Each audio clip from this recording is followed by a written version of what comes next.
istəyir? Neyniyə bilərəm sənin üçün? İsti bir şorba olsaydı başka hiç mi?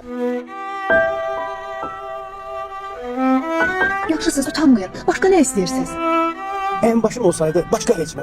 Necədir, bəyəndiniz? Allah razı olsun, çok sağ olun. Başqa nə istəyirsiniz?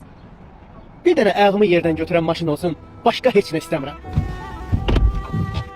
Yəqin ki, bütün arzularınıza çatdınız. Başqa nə istəyirsiniz?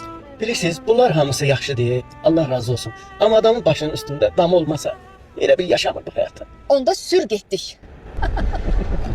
Səni evi Gəncə Park City-dən götürürəm. Deyirəm bax, maşın var, ev de var, Allah razı olsun, Gəncə Park City'dən, gözəl yerdir.